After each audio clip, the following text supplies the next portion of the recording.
അപ്പോൾ ജസ്റ്റിന് എവിടെയോ ജീവിച്ചിരിക്കുന്നുണ്ട്, പറയാൻ പറ്റാത്തൊരു സ്ഥലത്ത്. പറയാൻ പറ്റാത്ത 2 സ്ഥലങ്ങളുണ്ട്. എന്തായാലും ആ കുട്ടി അവിടെ പോയില്ല എന്ന് എനിക്ക് ഉറപ്പാണ്. അപ്പോൾ പിന്നെ എവിടെയുണ്ട്? അതുപോലെ തന്നെ അങ്ങനെ മാർക്സിസത്തെ കുറിച്ചും അദ്വൈത വേദാന്തത്തെ കുറിച്ചും എഴുതിയിട്ടുണ്ട്. രണ്ടും 2 വ്യത്യസ്തമായ ആശയങ്ങളാണ് നേതൃത്വം കൊടുത്തിരുന്നത്. UDF തോറ്റുപോയ തെരഞ്ഞെടുപ്പിന് നേതൃത്വം കൊടുത്തതാരാണ്? ഉമ്മൻചാണ്ടി. അതിൽ നിന്ന് എന്ത് മാറ്റമാണ് ഇപ്പോൾ വന്നിട്ടുള്ളത്? വരുന്ന നിയമസഭാ തെരഞ്ഞെടുപ്പിൽ LDF ഭരണം തുടരണമെന്നാണോ അതോ UDF അധികാരത്തിലെത്തണമെന്നാണോ BJP രാഷ്ട്രീയമായി ആഗ്രഹിക്കുന്നത്? അല്ല, BJP രാഷ്ട്രീയമായിട്ട് ആഗ്രഹിക്കുന്നത് BJPക്ക് ഭരിക്കാൻ കഴിയണം എന്നുള്ളതാണ്.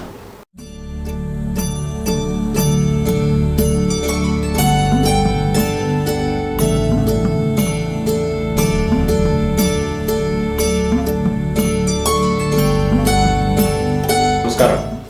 എഴുത്തുകാരൻ, പ്രഭാഷകൻ, ഫിലോസഫർ, അക്കാദമീഷ്യൻ, ഇങ്ങനെ നിരവധി വിശേഷണങ്ങളുള്ള ഡോക്ടർ KS രാധാകൃഷ്ണനാണ് ഇന്ന് നമ്മുടെ അതിഥി. കേരള PSC ചെയർമാൻ, കാലടി സംസ്കൃത സർവകലാശാല വൈസ് ചാൻസലർ തുടങ്ങിയ നിലകളിൽ പ്രവർത്തിച്ച അദ്ദേഹം ഇപ്പോൾ BJPയുടെ സംസ്ഥാന വൈസ് പ്രസിഡന്റാണ്. അദ്ദേഹത്തെ നമുക്ക് സ്വാഗതം ചെയ്യാം. സർ, അങ്ങയുടെ പഠനകാലത്തെ കുറിച്ച് തന്നെ നമുക്ക് ചോദിച്ചു തുടങ്ങാം.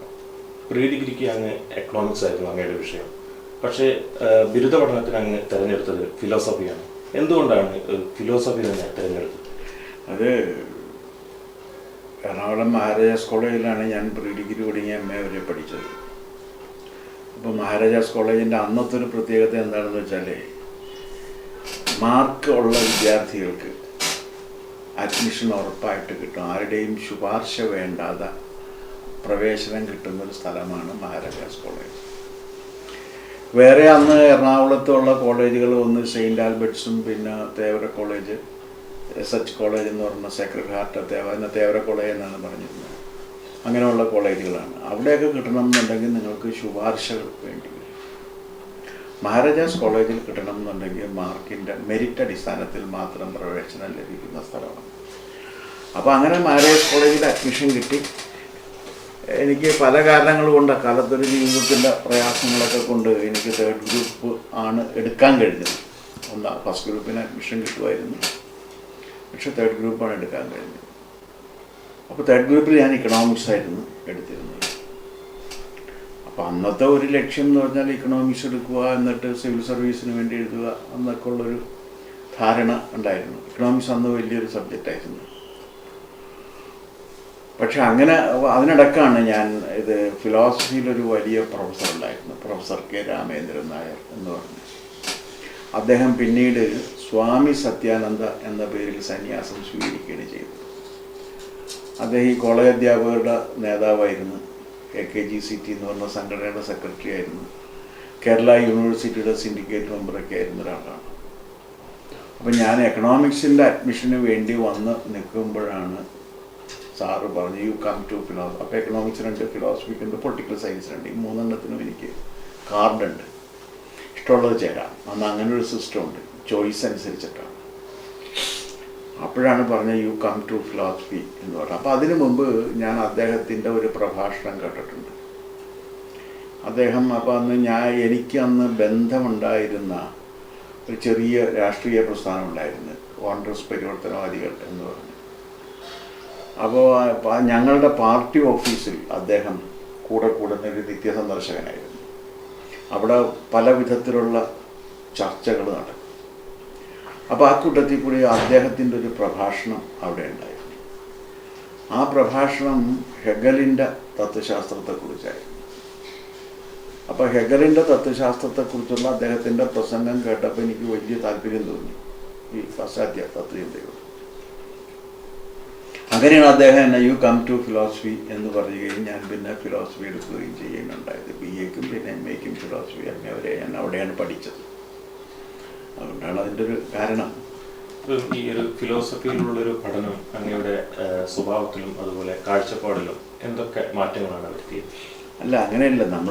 ഒരു വിഷയം പഠിക്കുമ്പോൾ നമ്മുടെ സ്വഭാവത്തിലോ കാഴ്ചപ്പാടിലോ ഒക്കെ മാറ്റം ഉണ്ടാകും എന്ന് പറഞ്ഞാൽ അത് വളരെ അപൂർവമായിട്ട് സംഭവിക്കുന്നൊരു കാര്യമാണ്.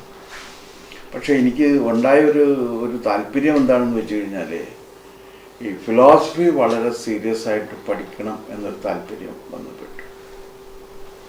ഇപ്പോൾ വിശേഷിച്ചും അദ്ദേഹവുമായിട്ട് ഉള്ള ഈ രാമേന്ദ്രൻ സാറുമായിട്ടുള്ള തർക്ക വിതർക്കങ്ങളായിരുന്നു അതിൻ്റെ ഒരു ഘടകം.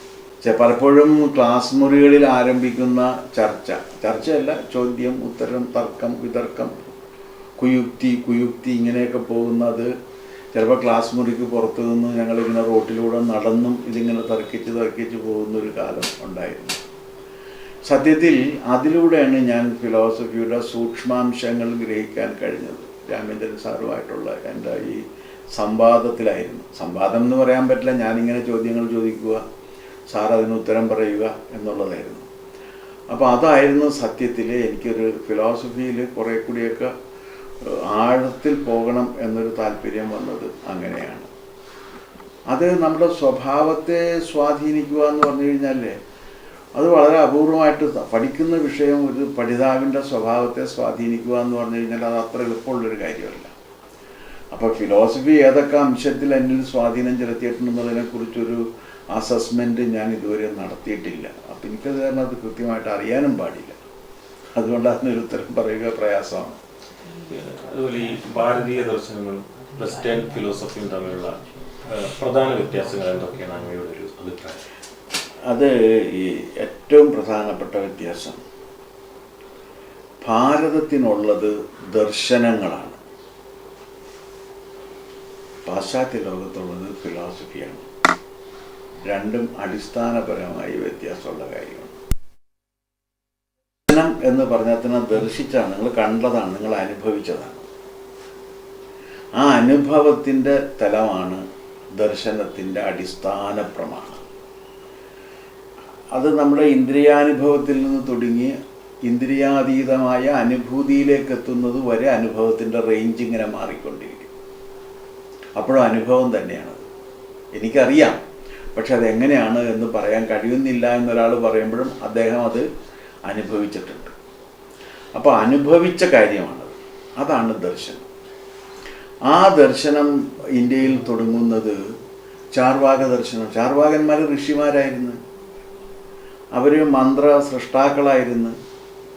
ചാർവാകന്മാർ ഋഷിമാരാണ് എന്ന് പറയുന്നത് അവർ കണ്ട കാര്യത്തെക്കുറിച്ചാണ് നമ്മളോട് പറയുന്നത്. ഏത് ഋഷിയും കണ്ട കാര്യത്തെക്കുറിച്ചാണ് പറയുന്നത്.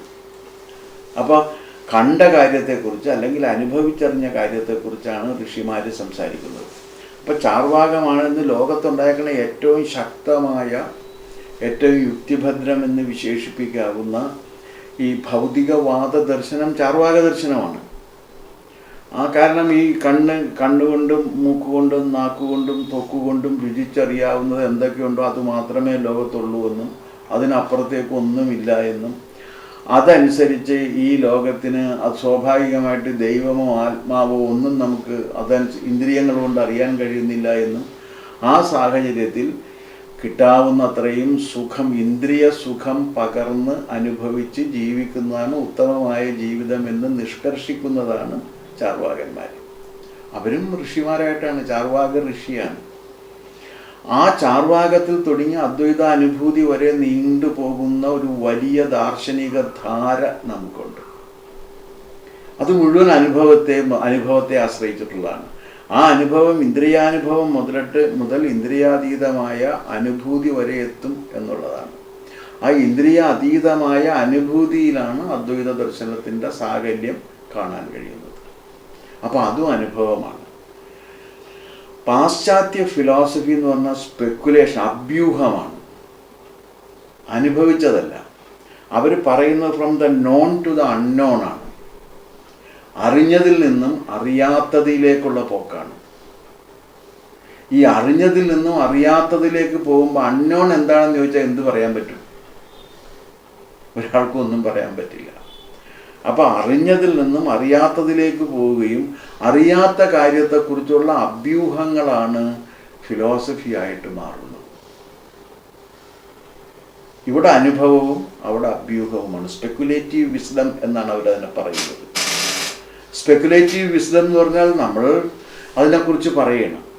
ഉദാഹരണത്തിന് ഇപ്പോൾ പ്ലേറ്റോയുടെ ഫിലോസഫി എന്ന് പറഞ്ഞാൽ പ്ലേറ്റോ പറയുന്നത് എന്താണെന്ന് വെച്ചാൽ ഈ ലോകം യഥാർത്ഥത്തിൽ പ്ലേറ്റോ സങ്കല്പിച്ച് ഭാവന ചെയ്തിട്ടുള്ള ഒരു ലോകത്തിൻ്റെ വളരെ ദുർബലമായ ഒരു അനുകരണമാണെന്നാണ്. അപ്പോൾ പ്ലേറ്റോ ഒരു സോക്രട്ടീസിനെ കുറിച്ച് പറയുമ്പോൾ അത് ചരിത്രത്തിലുണ്ടായിരുന്ന സോക്രട്ടീസിനെ കുറിച്ചല്ല പറയുന്നത്. ചരിത്രത്തിലുണ്ടായിരുന്ന സോക്രട്ടീസ് അവിടുത്തെ ചന്തകളിൽ പോയി നിന്ന് സാധാരണ മനുഷ്യനോട് ജീവിതത്തിൻ്റെ അടിസ്ഥാന പ്രശ്നങ്ങളെക്കുറിച്ച് ചർച്ച ചെയ്തിരുന്ന ഒരാളാണ്. പ്ലേറ്റോയുടെ സോക്രട്ടീസ് അതല്ല. പ്ലേറ്റോ വിഭാവനം ചെയ്ത് വികസിപ്പിച്ചെടുത്തൊരു സോക്രട്ടീസാണ്. ആ സോക്രട്ടീസിനാണ് പ്ലേറ്റോ പറയുന്നത് the wisest and the justest of all men of Greece എന്ന് പറയുന്നത്. ഗ്രീസിൽ അന്ന് വരെ ഉണ്ടായിട്ടുള്ള ഏറ്റവും ബുദ്ധിമാനും ഏറ്റവും നീതിമാനും ഏറ്റവും വലിയ പണ്ഡിതനുമായ ഒരാൾ. എന്താ അദ്ദേഹത്തിൻ്റെ പ്രത്യേകത എന്ന് വെച്ചാൽ അദ്ദേഹം സമ്പൂർണമായി യുക്തിയാൽ നിയന്ത്രിക്കപ്പെട്ട് ജീവിക്കുന്ന ഒരാളാണ്. പക്ഷേ ചരിത്രത്തിലുണ്ടായിരുന്ന സോക്രട്ടീസ് അങ്ങനെ ആയിരുന്നില്ല. അപ്പം നമ്മൾ കാണുന്ന ലോകത്തെയല്ല, നമ്മൾ കാണാത്ത ഒരു ലോകത്തെക്കുറിച്ച്, ആ ലോകത്തിനാണ് അദ്ദേഹം ഐഡിയ അല്ലെങ്കിൽ മഹാസാമാന്യ ആശയം എന്നതിന് തർജ്ജമ ചെയ്ത് കാണാറുള്ളത്. തെറ്റാണ്. ഐഡിയ എന്ന് പ്ലേറ്റോ ഉദ്ദേശിച്ചതിൻ്റെ അർത്ഥം മഹാസാമാന്യം എന്നാണ്. ഐഡിയ അല്ലെങ്കിൽ മഹാസാമാന്യം എന്ന് പ്ലേറ്റോ പറയുന്ന അതാണ്. അത് ലോകത്താരെങ്കിലും കണ്ടിട്ടുണ്ടോ? ഇല്ല, ആരും കണ്ടിട്ടില്ല. ആർക്കും അറിയാനും പാടില്ല. ആരും കണ്ടിട്ടില്ലാത്തതും ആർക്കും അറിയാൻ പാടില്ലാത്തതുമായ കാര്യങ്ങളെക്കുറിച്ചുള്ള അഭ്യൂഹങ്ങളാണ് അവിടെ ഫിലോസഫി. ഇവിടെ അങ്ങനെയല്ല, അനുഭവിച്ചറിഞ്ഞ കാര്യമാണ്. ഇതാണ് ഇത് രണ്ടും തമ്മിലുള്ള അടിസ്ഥാന വ്യത്യാസം. ഈ വ്യത്യാസം അതിൻ്റെ എല്ലാ തലങ്ങളിലും കാണാൻ കഴിയും. അങ്ങയുടെ പുതിയ പുസ്തകം മഹാഭാരതത്തെ കുറിച്ചാണ്. അപ്പം അങ്ങേക്ക് കുട്ടിക്കാലത്ത് തന്നെ മഹാഭാരതത്തോട് താല്പര്യം ഉണ്ടായിരുന്നു എന്ന് കേട്ടിട്ടുണ്ട്. എങ്ങനെയാണ് ആ ഒരു താല്പര്യം അങ്ങയിൽ ഉണ്ടായത്? അല്ല, ഈ മഹാഭാരതത്തെക്കുറിച്ചൊരു താല്പര്യം എന്ന് വെച്ചാൽ ഒന്ന് ഇത് ആദ്യം വായിച്ചിട്ടുള്ളത് എഴുത്തച്ഛൻ്റെ ഭാരതം കിളിപ്പാട്ട്. എഴുത്തച്ഛനാണ് ആദ്യം വായിച്ചിട്ടുള്ളത്. അതെന്താ കാര്യം എന്ന് വെച്ചാൽ വീട്ടിൽ ഈ രാമായണവും ഭാരതവും ഭാഗവതവും ഹരിനാമകീർത്തനവും ചിന്താരത്നവും പിന്നെ 24 വൃത്തമൊക്കെ ഉണ്ടായിട്ടുണ്ട്. അപ്പോൾ അതിൻ്റെ ഒരു കാര്യം എന്ന് വെച്ച് കഴിഞ്ഞാൽ അതിൽ ഈ ഹരിനാമകീർത്തനം അക്ഷരശുദ്ധിയോടുകൂടി കാണാതെ ചൊല്ലിയാൽ മാത്രമേ അത്താഴം കിട്ടുള്ളൂ. അപ്പോൾ അത്താഴം കിട്ടാൻ വേണ്ടി ചൊല്ലിപ്പടിച്ചതാണ് ഹരിനാമകീർത്തനം. അതിൻ്റെ ഭാഗമായിട്ട് വീട്ടിൽ അച്ഛനിത് മനോഹരമായിട്ട് ചൊല്ലുമായിരുന്നു. അച്ഛൻ രാമായണവും ഭാരതമൊക്കെ അറിയാം. അപ്പോൾ അച്ഛനിത് ഇങ്ങനെ ചൊല്ലി കേട്ടുള്ള അനുഭവം. പിന്നീട് അതിന് ശേഷം അച്ഛൻ്റെ നിർദ്ദേശപ്രകാരവും നിർബന്ധപ്രകാരവും ഇതൊക്കെ വായിച്ച് ശീലിച്ച ഒരു പരിചയമുണ്ട്. പക്ഷെ അതുകൊണ്ടൊന്നും മഹാഭാരതത്തിൽ അങ്ങനൊരു താല്പര്യം ഉണ്ടായിരുന്നില്ല. മഹാഭാരതത്തിലുള്ള താല്പര്യം എന്നിൽ വളർത്തുന്നത് പൊഞ്ഞിക്കര റാഫി എന്ന് പറഞ്ഞൊരു എഴുത്തുകാരൻ മലയാളത്തിലുണ്ടായിരുന്നു. അദ്ദേഹത്തിൻ്റെ നാട്ടുകാരനായിരുന്നു. അപ്പോൾ അദ്ദേഹമായിട്ട് അടുപ്പമുണ്ട്. അങ്ങനെ ഇത് ഇപ്പം നിങ്ങൾ വരുമ്പോൾ ഞാൻ സംസാരിച്ചുകൊണ്ടിരുന്നത് ബാലേന്ദ്രനോടാണ്, കവി. അപ്പോൾ ഈ അടിയന്തരാവസ്ഥ കാലം വന്നു കഴിഞ്ഞപ്പോഴേക്കും ഒരു പ്രശ്നം പറ്റി. ഞാൻ അടിയന്തരാവസ്ഥയെ എതിർത്തിരുന്ന ഒരാളാണ്. ഞങ്ങൾ ഈ പരിവർത്തനവാദി എന്ന് പറഞ്ഞാൽ ചെറിയൊരു ഗ്രൂപ്പ് അടിയന്തരാവസ്ഥക്കെതിരായിരുന്നു. അപ്പോൾ അടിയന്തരാവസ്ഥയെ അനുകൂലിക്കുന്നവരുടെ അടക്കുവാഴ്ചയായിരുന്നു കോളേജിലാകെ. അധ്യാപകർ, അനധ്യാപകർ, വിദ്യാർത്ഥികളിൽ മഹാഭൂരിപക്ഷവും അടിയന്തരാവസ്ഥക്ക് അനുകൂലമായിരുന്നു. അപ്പോൾ അതിനെ എതിർക്കുന്ന ഞങ്ങൾ കുറച്ച് പേരുണ്ട്. അന്ന് എതിർത്തിരുന്നവരിൽ ഒരാളാണ് ഇപ്പോഴത്തെ ധനകാര്യ വകുപ്പ് മന്ത്രിയായിട്ട് കേരളത്തിലിരിക്കുന്ന ഡോക്ടർ തോമസ് ഐസക്. അന്ന് അതിനെ എതിർത്തിരുന്നവരാണ്. അങ്ങനെ കുറച്ച് പേരേ ഉള്ളൂ. എല്ലാം കൂടി അടിയന്തരാവസ്ഥയെ എതിർത്തിരുന്നവരുടെ എണ്ണം ഒരു 50-ൽ താഴെ വരുള്ളൂ. അത് തന്നെ വളരെ ഇതാണ്. അത്രേ വരുള്ളൂ, അതിൽ കൊണ്ടൊന്നുമില്ല. ബാക്കിയൊക്കെ ഇങ്ങനെ അടിയന്തരാവസ്ഥയ്ക്ക് അനുകൂലമായിട്ട് ഭാവിച്ചുകൊണ്ടെങ്കിലും നടന്നവരാണ്. അതിനെ എതിർത്തവരായിട്ട് ആരും ഉണ്ടായിരുന്നില്ല. അപ്പോൾ കോളേജിനകത്ത് ചെല്ലാൻ നിർത്തി ഉണ്ടായിരുന്നില്ല. അതിൻ്റെ ഒരു കാരണം എന്താണെന്ന് വെച്ചാൽ അടിയന്തരാവസ്ഥയ്ക്കെതിരെ 7 ദിവസം ഞങ്ങൾ അതിനകത്തൊരു സമരം നടത്തി കോളേജിനകത്ത്. അപ്പോൾ അത് കാരണം ആ നോട്ടപ്പുള്ളികളിൽ പെട്ട ഒരാളായിരുന്നു പോലീസിൻ്റെ നോട്ടപ്പുള്ളി. അപ്പോൾ കോളേജിനകത്ത് ചെന്ന് കഴിഞ്ഞാൽ പോലീസ് അറസ്റ്റ് ചെയ്ത് കഴിഞ്ഞാൽ തല്ലുള്ളൂ. അപ്പോൾ കോളേജിൽ പോകാൻ നിർത്തിയുണ്ടായിരുന്നില്ല. പിന്നെ കോളേജിൽ ചെല്ലാതിരുന്ന പോലീസുകാർക്ക് വലിയ ശല്യമില്ലാത്ത കാരണം അവർ പിന്നെ ഉപദ്രവിക്കുകയില്ല. അപ്പോൾ അത് കാരണം കോളേജിൽ പോകാതെ ഇങ്ങനെ ഇരിക്കുന്ന കാലത്ത്, അപ്പം അക്കാലത്ത് ബാലൻ എൻ്റെ കൂടെ ജീവിക്കുന്നുണ്ട്. അപ്പോൾ ഞങ്ങൾ എന്ത് ചെയ്യുന്നു വെച്ചാൽ ഈ റാഫി സാറിൻ്റെ അടുത്ത് പോയിരിക്കും ലോകവിവരങ്ങളൊക്കെ അറിയാൻ വേണ്ടിയിട്ട്. അപ്പോൾ റാഫി സാറാണ് മഹാഭാരതം രണ്ടാം പ്രപഞ്ച സൃഷ്ടിയാണ് എന്ന് പറഞ്ഞു. അതെന്നെ ഭയങ്കരമായി ആകർഷിച്ച ഒരു വാക്യം. മഹാഭാരതത്തെക്കുറിച്ച് ഞാൻ ഇത്രയും വലിയൊരു പ്രശസ്തി വാക്യം ഇതുവരെ കേട്ടിട്ടില്ല. രണ്ടാം പ്രപഞ്ച സൃഷ്ടി അതൊരുപാട് കാര്യങ്ങൾ എനിക്ക് എൻ്റെ മനസ്സിലേക്ക് തന്നു. അപ്പോൾ ഇത് വായിക്കണമല്ലോ. വായിക്കണം എന്ന് വന്ന സമയത്ത് ഈ മഹാഭാരതം ഇല്ല. അപ്പോൾ എന്താ ഇത് വായിക്കാനുള്ളൊരു മാർഗം എന്ന് നോക്കിക്കഴിഞ്ഞപ്പോഴേക്കും റാഫി സാറിൻ്റെ അടുത്ത് ഇപ്പം തമ്പുരാൻ്റെ പരിഭാഷ കൂടി ഇരിക്കുന്നുണ്ട്. റാഫി സാറിൻ്റെ അടുത്ത് നിന്ന് തമ്പുരാൻ്റെ പരിഭാഷ ഓരോ വോളിയങ്ങളായി എടുത്തുകൊണ്ട് വായിച്ചു. ഏതാണ്ടൊരു 6 മാസം എടുത്തിട്ട് അത് കംപ്ലീറ്റ് വായിച്ചു തീർത്തു. ഈ കവിത വായിച്ച് ശീലമുള്ളത് കൊണ്ട് ഇത് വായിക്കാൻ വലിയ പ്രയാസം ഉണ്ടായിരുന്നില്ല. പക്ഷെ ഒന്നും മനസ്സിലായിരുന്നില്ല. പക്ഷെ മഹാഭാരതത്തിന് ഒരു പ്രത്യേകതയുള്ളത്, ഈ നാവികര്, കടലിൽ പോകുന്ന നാവികരുണ്ട്, അവരെ സമുദ്രം എപ്പോഴും ആകർഷിച്ചുകൊണ്ടിരിക്കും. ഒരിക്കൽ അവർ പോയി തിരിച്ചു വന്ന് ഇനി പോയില്ല എന്ന് പറഞ്ഞിരുന്നാലും ഈ സമുദ്രത്തിൻ്റെ വിളി കേൾക്കുമ്പോൾ അവർ പിന്നെയും ഇറങ്ങിപ്പോകുന്നതായിട്ട് മൊബിഡിക്ക് എന്നൊക്കെ പറയുന്ന ഹെർമൻ മെൽവില്ലിൻ്റെ മൊബിഡിക്ക് എന്ന് പറഞ്ഞൊരു നോവൽ, അമേരിക്കൻ നോവലുണ്ട്. അതിനകത്ത് അത് വായിച്ച ഒരു ഓർമ്മയിൽ ഞാൻ പറയുന്നതാണ്. അപ്പോൾ ഈ സമുദ്രസഞ്ചാരികൾക്ക് ഇതിൻ്റെ വിളി വന്നു കഴിഞ്ഞാൽ പിന്നെ അവർക്ക് ഇരിക്കാൻ പറ്റില്ല, അതിങ്ങനെ ആകർഷിച്ചുകൊണ്ടിരിക്കും. അതുപോലെ മഹാഭാരതം സമുദ്രസഞ്ചാരിയെ സമുദ്രം എന്ന പോലെ എന്നെ ആകർഷിച്ചുകൊണ്ടിരുന്നു. അപ്പോൾ ഇത് സ്വന്തമായിട്ട് ഒരു സെറ്റ് മേടിച്ചു വെക്കണം എന്നൊക്കെ കരുതിയിട്ട് 1983 എനിക്ക് സ്വന്തമായ ഒരു സെറ്റ്, അതാണ് ഇപ്പോൾ എൻ്റെ ഇരിക്കുന്ന സെറ്റ്, വാങ്ങിക്കാൻ കഴിഞ്ഞത്. അതിനുശേഷം ഇത് അന്ന് ആദ്യം വായിച്ചിട്ട് കാര്യമായി ഒന്നും മനസ്സിലായില്ല. പക്ഷെ എന്നാലും കുട്ടി സഹപാഠികളുടെ അടുത്ത് നമുക്ക് വീമ്പ് പറയാൻ കഴിഞ്ഞിരുന്നു. സൂക്ഷിക്കണം, ഞാൻ മഹാഭാരതം വായിച്ചവനാണെന്നൊക്കെ പറഞ്ഞ് നെഞ്ച് വിരിച്ചിട്ടൊക്കെ നിൽക്കാൻ, വലിയ നെഞ്ചൊന്നും ഉണ്ടായിരുന്നില്ല, എന്നാലും ഉള്ള നെഞ്ചൊക്കെ വിരിച്ച് നിൽക്കാൻ കഴിയുമായി. പക്ഷെ പിന്നീട് 83 ശേഷമാണ് ഞാനത് ആവർത്തിച്ച് വായിച്ചു തുടങ്ങി. അപ്പോൾ ആ തമ്പുരാൻ്റെ പരിഭാഷ വായിക്കുകയും സംശയം തോന്നിയ സ്ഥലങ്ങളിലെല്ലാം മൂലവുമായി ഒത്തുനോക്കി സംശയം നിവൃത്തി വരുത്തുക. അതൊക്കെ കഴിഞ്ഞിട്ട് ഏതാണ്ടൊരു 90 അവസാനത്തോടു കൂടിയാണ്, 93-94 കിസരി മോഹൻ ഗാംഗുലിയുടെ ടെക്സ്റ്റ് ഞാൻ കാണുന്നത്. അപ്പോൾ തമ്പുരാൻ ഇത് പരിഭാഷപ്പെടുത്തുന്നതിനും 11 വർഷം മുൻപാണ് കിസരി മോഹൻ ഗാംഗുലി ഇത് ഇംഗ്ലീഷിലേക്ക് പരിഭാഷപ്പെടുത്തിയിട്ടില്ല. ആ പരിഭാഷ ഇവിടെ ഇരിക്കുന്നുണ്ട്. അത് മനോഹരമായൊരു പരിഭാഷയാണ്. പിന്നെ ഇതിങ്ങനെ ഒത്തുനോക്കി ആവർത്തിച്ച് വായിക്കുക എന്നൊരു ശീലം ആയിരുന്നു ഉണ്ടായിരുന്നത്. അപ്പം ഒരുപാട് വട്ടം അത് വായിച്ചിട്ടുണ്ട് ഇതൊക്കെ ആയിട്ട്. അതാണ് ആകെയുള്ളൊരു ഇത്. അത് വായിച്ചു കഴിഞ്ഞപ്പോഴാണ് അതിനെക്കുറിച്ച് എനിക്ക് എഴുതണം എന്നൊരു ധാരണ വന്നിട്ടും കുറേ കാലങ്ങളായി. അത് ഞാൻ ആ വൈസ് ചാൻസലർ ആകുന്നതിന് മുൻപ് ഇത് എഴുതുന്നതിനുള്ളൊരു ഒരുക്കമൊക്കെ വരുത്തി വെച്ചപ്പോഴേക്കും വൈസ് ചാൻസലർ, അത് കഴിഞ്ഞിട്ട് പിന്നെ അത് എഴുതാൻ കഴിഞ്ഞില്ല. അവിടെ നിന്ന് ഇറങ്ങിക്കഴിഞ്ഞ് ഇത് എഴുതാൻ വീണ്ടും ഒരു ശ്രമമൊക്കെ നടത്തി കഴിഞ്ഞപ്പോഴേക്കും PSC ചെയർമാനായപ്പോൾ അപ്പോഴും എഴുതാൻ കഴിഞ്ഞില്ല. ഇതല്ല, PSC നിന്ന് പോന്നു കഴിഞ്ഞപ്പോഴേക്കും വീണ്ടും പല വിധത്തിലുള്ള തിരക്കുകൾ വന്നതിന് ഇത് വീണ്ടും എഴുതാൻ കഴിഞ്ഞില്ല. പക്ഷെ പാൻഡമിക് വന്നപ്പോൾ, കൊറോണ വന്നപ്പോൾ വീട്ടിലിരിക്കാൻ കഴിഞ്ഞു. അപ്പോഴാണ് ഞാൻ ഈ ഒരു ലാപ്ടോപ്പ് മേടിച്ചിട്ട് അത് ഇംഗ്ലീഷിൽ ടൈപ്പ് ചെയ്യാൻ തുടങ്ങിയത്. നേരിട്ട് ടൈപ്പ് ചെയ്യുകയാണ് ചെയ്തത്. അങ്ങനെയാണ് അത് എഴുതി തീർക്കുന്നത്. ആ പുസ്തകത്തിൻ്റെ പേരെന്ന് പറഞ്ഞാൽ epistemology and aesthetics of the Mahabharata എന്നുള്ളതാണ്. അത് പ്ലെയിനായ ഒരു ടൈറ്റിലാണ്. അതിൻ്റെ ജ്ഞാനപദ്ധതിയെക്കുറിച്ചും അതിൻ്റെ സൗന്ദര്യശാസ്ത്രത്തെക്കുറിച്ചുമുള്ള ഒരു പഠനമാണ് അതിൻ്റെ വിഷയം. 1,77,000 വാക്കുകളുണ്ട് ഇംഗ്ലീഷിൽ. അത് ഒരു പബ്ലിഷർ കിട്ടുന്നതിന് വേണ്ടി പബ്ലിഷേഴ്സിന് ഇങ്ങനെ ഏൽപ്പിച്ചുകൊണ്ടിരിക്കുന്നു. അത് കിട്ടണം ഇനി. അതുപോലെ അങ്ങയുടെ മറ്റൊരു പുസ്തകമാണ് ഗാന്ധിജിയുടെ രാജദർശനം. ഈ ഗാന്ധിജിയുടെ ആ സങ്കല്പങ്ങൾക്ക് ഇന്ത്യയുടെ ഇന്നത്തെ ഒരു അതിനിടയ്ക്ക് ഒന്ന് പറയാൻ വിട്ടുപോയിട്ടാ. ഈ പുസ്തകം ഞാൻ എഴുതിക്കൊണ്ടിരിക്കുന്ന സന്ദർഭത്തിലാണ് ഈ മാതൃഭൂമിയുടെ വാരാന്ത്യത്തിൻ്റെ പത്രാധിപരായിട്ട് ശ്രീകാന്ത് കോട്ടക്കിൽ വരുന്നത്.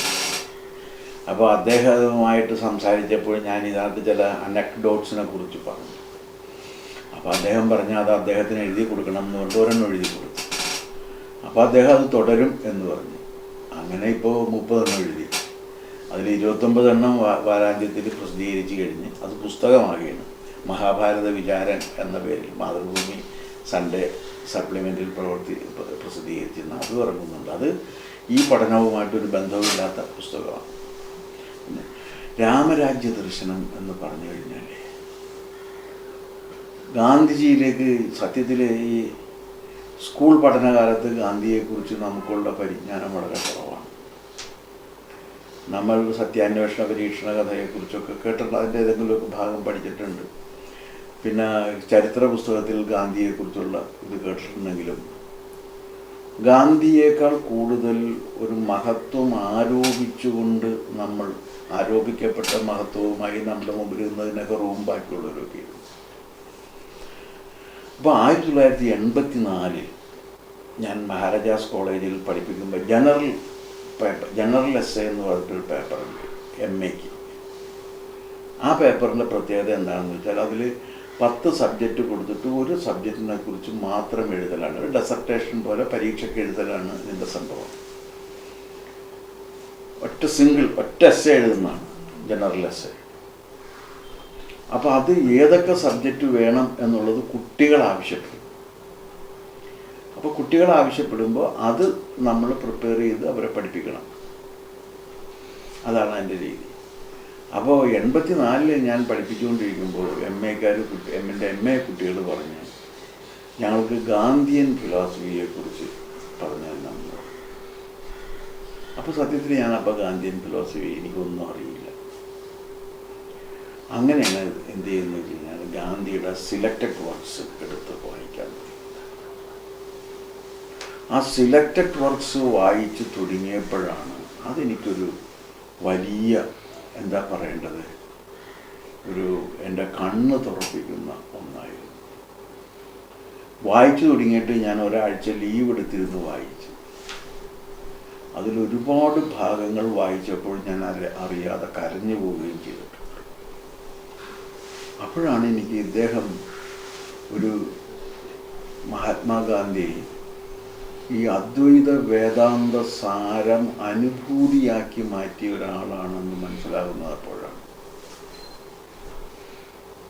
അതിൽ നിന്നാണ് ഞാൻ ഗാന്ധിയുടെ തത്വശാസ്ത്രം എന്ത് എന്ന് അന്വേഷിച്ചത്. ആ തത്വശാസ്ത്രത്തിന് ഒറ്റ പേര് കൊടുക്കുകയാണെങ്കിൽ കൊടുക്കാവുന്ന വാക്ക് രാമരാജ്യം എന്നാണ്. ഗാന്ധിയുടെ ഒരു പ്രത്യേകത എന്ന് പറഞ്ഞാൽ ഗാന്ധി സ്വാതന്ത്ര്യ സമരകാലത്ത് നയിക്കുന്ന സമയത്തൊക്കെ എപ്പോഴും പറഞ്ഞിട്ടുള്ളൊരു കാര്യം ഞാനൊരു സനാതന ഹിന്ദുവാണ് എന്നാണ്.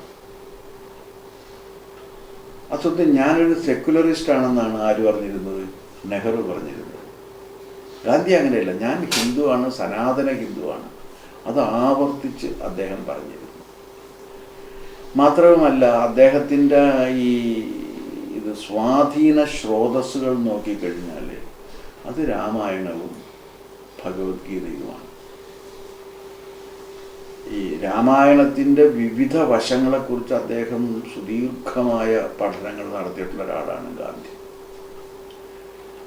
ഏതാണ്ട് 600 പേജുണ്ട് പ്രിന്റിൽ രാമനാമത്തിൻ്റെ മെഡിസിനൽ ഇഫക്റ്റിനെ കുറിച്ച് അദ്ദേഹം പഠിച്ചിട്ടുള്ളത്. ഒന്ന് ആലോചിച്ച് നോക്കിയ മെഡിസിനൽ ഇഫക്റ്റ്. അത് 600 പേജുണ്ട്, ഞാൻ വായിച്ചിട്ടുണ്ട്. രാമനാമത്തിന് ഇങ്ങനെ ഈ രാമനാമത്തിൻ്റെ ഔഷധ വീര്യം രാമനാമത്തിൻ്റെ അത് അദ്ദേഹം പരീക്ഷിച്ച് ആ രീതിയിൽ തൻ്റെ ജീവിതത്തെ സ്വാധീനിച്ചിട്ടുള്ള ഒരാളാണ്. പിന്നെ അദ്ദേഹം പറഞ്ഞൊരു കാര്യം എന്ന് വെച്ച് കഴിഞ്ഞാൽ അദ്ദേഹം വികസിപ്പിച്ചേക്കുന്ന സംജ്ഞകൾ പ്രധാനമായിട്ടും അദ്ദേഹം എടുത്തിട്ടുള്ളത് ഭഗവത്ഗീതയിൽ നിന്നാണ്. ഇപ്പം സത്യഗ്രഹവും നിരാഹാരവും അദ്ദേഹത്തിൻ്റെ 2 പ്രധാനപ്പെട്ട വാക്കുകളാണ്. ഈ നിരാഹാരം എന്നുള്ളത് ഭഗവത്ഗീതയിൽ ഉള്ള വാക്കാണ്. സ്ഥിതപ്രജ്ഞൻ്റെ ലക്ഷണം പറയുമ്പോൾ സ്ഥിതപ്രജ്ഞൻ്റെ സർവപ്രധാനമായ ലക്ഷണമായി പറയുന്നത് നിരാഹാരത്തെയാണ്. നിരാഹാരം എന്ന് പറഞ്ഞാൽ ആത്മനിയന്ത്രണത്തിലൂടെ ജീവിക്കുന്നവനാണ് നിരാഹാരി. അവൻ ഇന്ദ്രിയ മനസ്സുകളെ നിയന്ത്രിക്കുന്നവനാണ്. അങ്ങനെ ഇന്ദ്രിയങ്ങളെയും മനസ്സിനെയും നിയന്ത്രിച്ചുകൊണ്ട് ജീവിക്കുന്ന നിരാഹാരമാണ് അദ്ദേഹം ഒരു സമരമുറയായി വളർത്തിയെടുത്തത്. അല്ലാതെ നീര് ആഹാരമാക്കിയതോ 12 മണിക്കൂർ കഴിഞ്ഞ് കഴിക്കാൻ പോകുന്ന ഭക്ഷണത്തെ സ്വപ്നം കണ്ട് കിടക്കുന്നതുമല്ല, ഭക്ഷണം കഴിക്കാതിരിക്കുന്നതുമല്ല. പക്ഷെ ഭക്ഷണം കഴിക്കുമ്പോൾ ആത്മനിയന്ത്രണത്തോടു കൂടി ലോകഭോഗങ്ങളെ ആത്മനിയന്ത്രണത്തോടെ ഉപഭോഗിക്കുന്നതിനെയാണ് അദ്ദേഹം നിരാഹാരം എന്ന് പറഞ്ഞത്. ആ നിരാഹാര സത്യാഗ്രഹമായിരുന്നു അദ്ദേഹത്തിൻ്റെ ജീവിതത്തിലെ മുഴുവൻ ഉദ്ദേശങ്ങളും, അദ്ദേഹം നടത്തിയിട്ടുള്ള മുഴുവൻ കാര്യങ്ങളും. അതുകൊണ്ടാണ് സ്വന്തം ജീവിതത്തിന് സത്യാന്വേഷണ പരീക്ഷണ കഥ എന്ന പേര് കൊടുക്കാനായിട്ട് കാരണം. അപ്പം ഇങ്ങനെ ഈ ഞാനൊരു അദ്വൈതിയാണ് എന്ന് പലവട്ടം ഗാന്ധി നേരിട്ട് എഴുതിയിട്ടുണ്ട്. അപ്പം എനിക്ക് ഈ ഗാന്ധി കളവ് പറയുന്ന ഒരാളല്ല എന്ന് എനിക്ക് ഉത്തമ ബോധ്യമുണ്ട്. അപ്പം അതുകൊണ്ട് തന്നെ ഗാന്ധി പറയുന്ന കാര്യങ്ങൾ ഞാൻ വിശ്വസിക്കാറുണ്ട്. അപ്പോൾ ഗാന്ധി അദ്വൈതിയാണ് എന്ന് പറഞ്ഞാൽ അത് ഭംഗിവാക്കല്ല, അത് സത്യമാണ്. അപ്പോൾ ആ അദ്വൈതം അതെങ്ങനെയാണ് ഗാന്ധിയുടെ ജീവിതത്തിൽ ഉണ്ടായത് എന്ന അന്വേഷണമാണ് ഈ രാമരാജ്യ ദർശനത്തിൽ നടത്തുന്നത്. അപ്പോൾ ഗാന്ധിജി ഉപയോഗിച്ചിട്ടുള്ള അടിസ്ഥാന പരികല്പനകൾ രാമരാജ്യം, നിരാഹാരം, സത്യാഗ്രഹം, സർവോദയം, അന്ത്യോദയം, ഇങ്ങനെയുള്ള സ്വപ്നങ്ങളെക്കുറിച്ച് പറയുകയും അതിൻ്റെ ജ്ഞാനപദ്ധതി, അതിൻ്റെ തത്വശാസ്ത്രം, അതിൻ്റെ ഓണ്ടോളജി, അതിൻ്റെ എത്തിക്സ്, അതിൻ്റെ ഈസ്തെറ്റിക്സ്, ഇത്തരം കാര്യങ്ങൾ വിശദീകരിക്കുകയും ചെയ്യുന്ന പുസ്തകമാണ് ഗാന്ധിജിയുടെ രാമരാജ്യ. അതങ്ങനെ അതിൻ്റെ കുട്ടികൾ പറഞ്ഞപ്പോൾ വായിച്ച് എനിക്ക് ആ കുട്ടികളോടാണ് ഞാൻ ആ കാര്യത്തിൽ കടപ്പെട്ടിരിക്കുന്നത്. അതുപോലെ തന്നെ അങ്ങനെ മാർക്സിസത്തെ കുറിച്ചും അദ്വൈത വേദാന്തത്തെ കുറിച്ചും എഴുതിയിട്ടുണ്ട്. രണ്ട് വ്യത്യസ്തമായ ആശയങ്ങളാണ്. എന്തുകൊണ്ടാണ് ഇത് രണ്ടിനെയും കമ്പയർ ചെയ്യാൻ തീരുമാനിച്ചത്? അതെന്താ കാര്യം എന്ന് വെച്ച് കഴിഞ്ഞാൽ മലയാളികളെ സ്വാധീനിച്ചിട്ടുള്ള 2 കാര്യങ്ങളാണിത്. മലയാളികളിൽ നല്ലൊരു ശതമാനം പേര് മാർക്സിസ്റ്റുകാരായിരുന്നു. അവരിൽ മാർക്സിസം പഠിച്ചാൽ എത്ര പേരുണ്ടെന്നല്ല, പക്ഷെ കമ്മ്യൂണിസത്തോട് ആഭിമുഖ്യം പുലർത്തുന്നവരായിരുന്നു. അതുപോലെ തന്നെ മലയാളികളെ ഏറ്റവും കൂടുതൽ സ്വാധീനിച്ചിട്ടുള്ളത് രാമായണവും പിന്നെ ഹരിനാമകീർത്തനവും ഒക്കെയാണ്. അപ്പോൾ ഈ അദ്വൈത വേദാന്തത്തിൻ്റെ ഇതിനെക്കുറിച്ചാണ്. മാത്രവുമല്ല കമ്മ്യൂണിസ്റ്റുകാരിൽ പലരും തന്നെ കനത്ത ദൈവവിശ്വാസികളും എഴുത്തച്ഛൻ്റെ വായനക്കാരും ഒക്കെയാണ്. അപ്പോൾ സ്വാഭാവികമായിട്ടും ഈ രണ്ടും വിരുദ്ധമായ ആശയങ്ങളുമാണ്. നിങ്ങൾ നേരത്തെ സൂചിപ്പിച്ചതുപോലെ ഈ വിരുദ്ധമായ ആശയങ്ങൾ എങ്ങനെയാണ് ഇവരുടെ ജീവിതത്തിൽ ഉണ്ടായത് എന്ന ചോദ്യം പ്രസക്തമായി. അപ്പോൾ എന്താ കാര്യം എന്ന് വെച്ചാൽ എൻ്റെ സ്നേഹിതന്മാരിൽ മഹാഭൂരിപക്ഷം പേരും കമ്മ്യൂണിസ്റ്റുകാരായിരുന്നു. അതിതീവ്ര വിപ്ലവകാരികൾ ഒടുങ്ങി മിതവിപ്ലവകാരികൾ വരെയുള്ളവർ അതിനകത്ത് ഉണ്ടായിരുന്നു. അപ്പോൾ ഈ എൻ്റെ സ്നേഹിതന്മാരിൽ മഹാഭൂരിപക്ഷവും കമ്മ്യൂണിസ്റ്റുകാരായിരിക്കുക എന്നുള്ളതുകൊണ്ട് സ്വാഭാവികമായും ഞാൻ കമ്മ്യൂണിസത്തെ, മാർക്സിസത്തെ ഒരു ഫിലോസഫി എന്ന നിലക്ക് പഠിക്കാൻ ശ്രമിച്ചിട്ടുണ്ട്. ഞാൻ കുറച്ചു കാലം അത് പഠിപ്പിക്കുകയും ചെയ്തിട്ടുണ്ട്.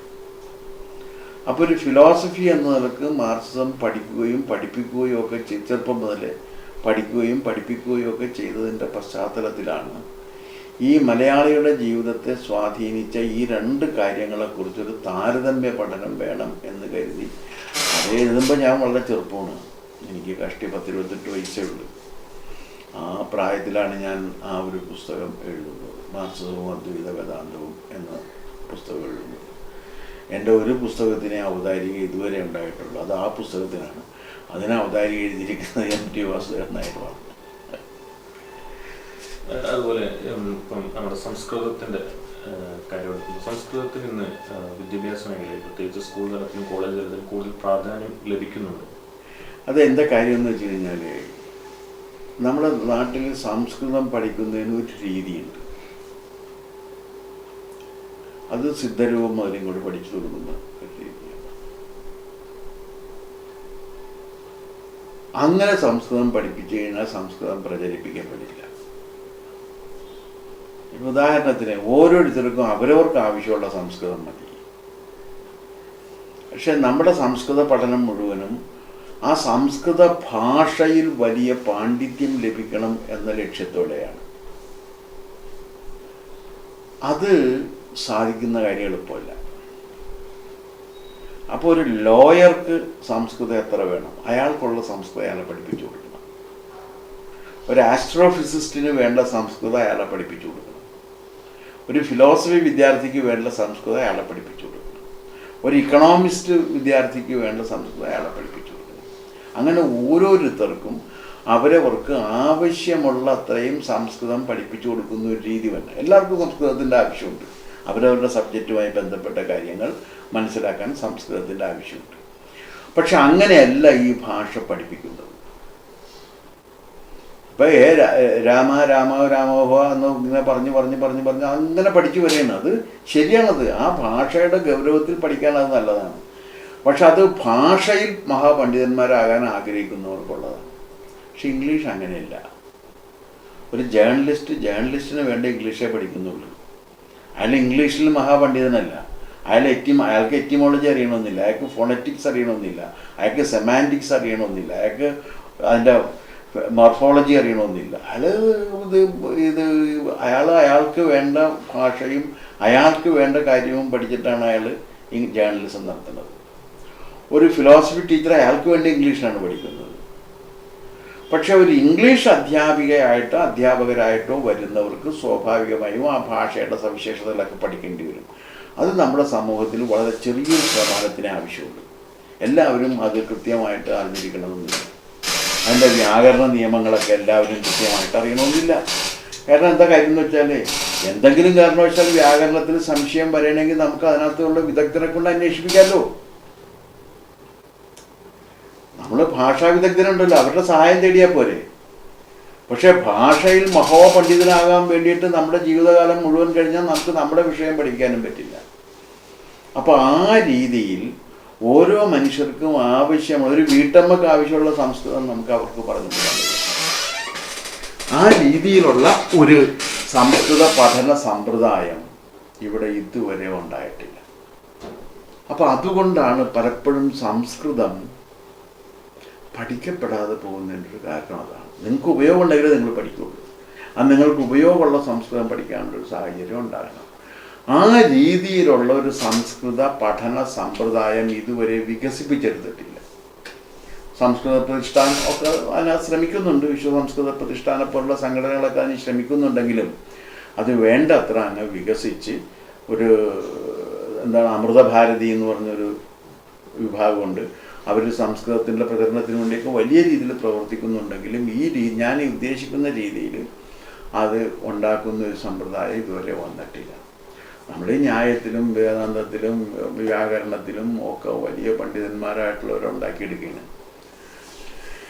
അങ്ങനെ അല്ലാതെ ഒരു ഫിലോസഫി പഠിക്കുന്ന ഒരു സ്റ്റുഡൻറ്റിന് എത്ര വേണം, അങ്ങനെ ആ രീതിയിൽ ഉള്ളൊരു പഠനം വരുന്നില്ല. അതുകൊണ്ടാണ് അങ്ങനെ വന്നാൽ മാത്രമേ ഒരു ഭാഷ അംഗീകരിക്കപ്പെടുകയും പ്രചരിപ്പിക്കപ്പെടുകയും ചെയ്യും. അല്ലെങ്കിൽ അത് ഭാഷ അംഗീകരിക്കപ്പെടുകയോ പ്രചരിപ്പിക്കപ്പെടുകയോ ചെയ്യില്ല. അതാണ് സംസ്കൃതത്തിന് സംഭവിച്ചിട്ടുള്ളൊരു കാര്യം എന്നാണ് എനിക്ക് തോന്നിയിട്ടുള്ളത്. അതുപോലെ സംസ്കൃത ഭാഷ ഒരു വരേണ്യവർഗത്തിന്റെ ഭാഷയാണെന്നുള്ളൊരു തെറ്റിദ്ധാരണ സമൂഹത്തിൽ അല്ല. ഇനി അതാണെങ്കിലും കുഴപ്പമൊന്നുമില്ല. അതിപ്പോൾ ശരിയായ ധാരണയായാലും തെറ്റിദ്ധാരണയായാലും വരേണ്യമായാലും അല്ലെങ്കിൽ ശരിയാണ്. ആ ഭാഷ കൊണ്ട് നിങ്ങൾക്ക് പ്രയോജനം ഉണ്ടെന്ന് വന്നു കഴിഞ്ഞാൽ അത് നിങ്ങൾക്ക് പ്രയോജനമുണ്ട്. സംസ്കൃതം ഏറ്റവും കൂടുതൽ ഉപയോഗിക്കുന്നവരും മലയാളികളാണ്. കാരണം മലയാളത്തിലുള്ള വാക്കുകളിൽ മഹാഭൂരിപക്ഷവും സംസ്കൃത വാക്കുകളാണ്. അപ്പോൾ സംസ്കൃതം നമ്മൾ ഉപയോഗിക്കുന്നുണ്ട്. അത് വരേണ്യത്തിൻ്റെ ഭാഷയായിട്ടല്ല, മലയാളത്തിൻ്റെ അത് മലയാളമായിട്ട് മാറിയില്ലേ. എല്ലാം നമ്മളിപ്പോൾ ഏറ്റവും കൂടുതൽ നല്ല സംസ്കൃതം ഉപയോഗിച്ചിട്ടുള്ള ഒരാൾ ചങ്ങമ്പുഴ കൃഷ്ണപിള്ളയാണ്. ലളിത കോമള കാന്ത പദാവലി എന്നൊക്കെ പറയുമ്പോൾ അത് മുഴുവൻ സംസ്കൃതമാണ്. ലളിത സംസ്കൃതമാണ്, കോമള സംസ്കൃതമാണ്, കാന്ത സംസ്കൃതമാണ്, പദം സംസ്കൃതമാണ്, ആവലി സംസ്കൃതമാണ്. അപ്പോൾ ലളിത കോമള കാന്ത പദാവലി എന്ന് പറയുമ്പോൾ തന്നെ സംസ്കൃതങ്ങൾക്ക് വന്നു കഴിഞ്ഞു. സംസ്കൃതം നമ്മൾ ഉപയോഗിക്കുന്നുണ്ട്. അപ്പോൾ അതൊരു വരേണ്യവർഗത്തിൻ്റെ ഭാഷ എന്ന നിലക്കൊരു രീതിയിലല്ല. അതൊക്കെ ഇപ്പോൾ ഈ പുതിയതായിട്ട് കണ്ടെത്തിക്കൊണ്ടുവരുന്നൊരു സംഗതിയാണ്. സംസ്കൃതം ഉപയോഗിക്കാൻ പാടില്ല അങ്ങനെ. പക്ഷേ സംസ്കൃതം ഇത് ഉപയോഗിക്കാൻ പിതൃഗമനം എന്നല്ലേ വലിയ മോസ്റ്റ് മോഡേൺ ആയിട്ടുള്ള കവിയും ഉപയോഗിച്ചത്. കക്കാട് ഉപയോഗിച്ച് പിതൃഗമനം എന്നാണ്. തന്തയുടെ ഒരുപോക്കെന്ന് പറഞ്ഞില്ലല്ലോ. ശുദ്ധ മലയാളം വേണമെങ്കിൽ തന്തയുടെ ഒരുപോക്കെന്ന് പറയേണ്ടി വരും. അങ്ങനെ ആരും പറഞ്ഞില്ലല്ലോ. അത് സംസ്കൃതം അത് ഉപയോഗിക്കേണ്ടതെന്ന് ഉപയോഗിക്കണം. നമ്മളെന്തിനാണ് അതിനകത്ത് ഇപ്പോൾ ഇംഗ്ലീഷ് ഉപയോഗിക്കണമെന്ന് ഇംഗ്ലീഷ് ഉപയോഗിക്കണം. അങ്ങനെ ഒരു ഭാഷയിലൊരു ഫണ്ടമെൻ്റലിസ്റ്റ് സമീപനം വേണ്ട എന്ന്. എന്തിനാ അതിൻ്റെ ആവശ്യമുള്ളത്? ഇപ്പോൾ തനിക്കൊരു കാര്യം ഞാൻ ഇംഗ്ലീഷിൽ പറഞ്ഞാലേ മനസ്സിലാവുന്നില്ലെങ്കിൽ എനിക്ക് ഇംഗ്ലീഷിലാണെങ്കിൽ തനിക്ക് ആ ഭാഷയിൽ പറഞ്ഞു തന്നെ. നമ്മൾ ഒരുപാട് വാക്ക്, ഒന്നാമത് ഇപ്പോൾ എഴുത്തച്ഛനെ തന്നെ എടുത്തു. എഴുത്തച്ഛനാണ് മലയാളത്തിൻ്റെ നമ്മളൊരു പൈതൃകം സങ്കല്പിച്ച് പ്രതിഷ്ഠിച്ചിരിക്കുന്ന എഴുത്തച്ഛനിലാണ്. പക്ഷെ എഴുത്തച്ഛൻ വളരെ വളരെ ഇതായിട്ട് സംസ്കൃതം ഉപയോഗിച്ച ഒരാളാണ്. ഇപ്പോൾ കോസലേന്ദ്രസ്യ രാമസ്യ ദൂതസ്യ, രാമായണത്തിലുള്ളതാണ് എഴുത്തച്ഛൻ്റെ. കോസലേന്ദ്രസ്യ രാമസ്യ ദൂതസ്യ മുഴുവൻ സംസ്കൃതമാണ്. പക്ഷെ നമ്മളതിനെ മലയാളമായിട്ടാണ് കരുതിയിട്ടുള്ളത്. അത് ഒരു 6 വരി, പുകൾ പെരിയ പുരുഷമണി രാമൻ തിരുവടി, തമിഴാണ്. അത് നമുക്ക് മലയാളമായി. അപ്പോൾ എഴുത്തച്ഛൻ ഈ സംസ്കൃതവും തമിഴും എല്ലാം മലയാളമാക്കി മാറ്റുകയാണ് ചെയ്തത്. എഴുത്തച്ഛൻ ഉപയോഗിച്ചപ്പോൾ അതൊക്കെ മലയാളമായിട്ട് മാറി എന്നുള്ളതാണ് സത്യം. ഞാൻ നേരത്തെ ചങ്ങമ്പുഴയുടെ കാര്യം പറഞ്ഞു. ചങ്ങമ്പുഴ ഇപ്പോൾ ഈ മലരണിക്കാടുകൾ തിങ്ങി വിങ്ങി മരതക കാന്തിയിൽ മുങ്ങി മുങ്ങി കണ്ണും കരളും കവർന്ന് മിന്നി കറയറ്റ രാലസൽ ഗ്രാമഭംഗി, എത്ര സംസ്കൃതമൊക്കെ ഉണ്ടെന്ന് അടുത്ത് നോക്കി. പക്ഷെ ചങ്ങമ്പുഴ അത് എഴുതി കഴിഞ്ഞപ്പോഴേക്കും ആളുകൾക്ക് തോന്നിയത് മലയാളമാണ്.